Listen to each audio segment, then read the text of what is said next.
Assalamualaikum warahmatullahi wabarakatuh. Perkenalkan, nama saya Selvi Mardianti dari kelas 12 MIPA 5 nomor absen 31. Kalian pastinya sudah nggak asing dong ketika mendengar kata Orde Baru. Ya, Orde Baru, masa sebelum reformasi dan masa sesudah Orde Lama. Di sini saya akan mewawancarai salah satu narasumber saya, yaitu kakak saya sendiri yang bernama Devi Mariatin. Saya akan mewawancarai kebijakan politik ekonomi pada masa Orde Baru. Apa yang Mbak Devi ketahui tentang Orde Baru? Orde Baru itu masa pemerintahan pada periode Presiden Soeharto yang berlangsung pada tahun 96. Yang saya tahu, kebijakan politik yang dikeluarkan terbagi menjadi dua, yaitu kebijakan politik dalam negeri dan luar negeri. Masing-masing kebijakan tentunya dikeluarkan berdasarkan kebutuhan negara. Kebijakan yang dikeluarkan adalah yang menguntungkan dan mengedepankan kepentingan pemerintah rakyat banyak. Apa sih kebijakan politik di dalam negeri? Untuk kebijakan politik di dalam negeri itu yang pertama adanya pemilu di tahun 1971 serta penggabungan dua partai serta satu golongan.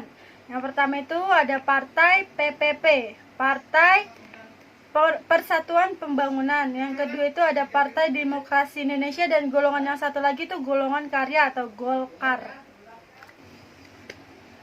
Apa sih upaya stabilisasi sosial dan politik pada masa Orde Baru itu?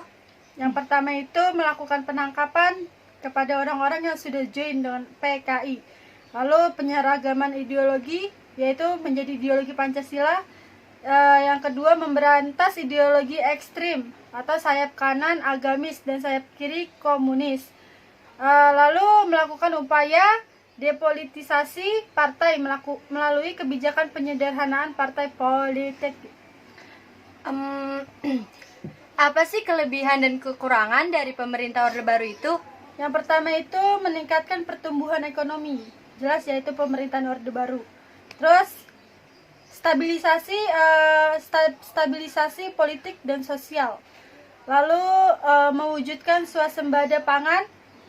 Dan kalau kekurangan pemerintah Orde Baru itu banyak praktik korupsi, nepotisme, kolusi pada pemerintahan zaman Orde Baru ya. Nah, terus melakukan tindakan represif serta pelanggaran HAM terhadap aktivis-aktivis yang bersuara. Lalu menggunakan Pancasila sebagai alat untuk menguasai rakyat.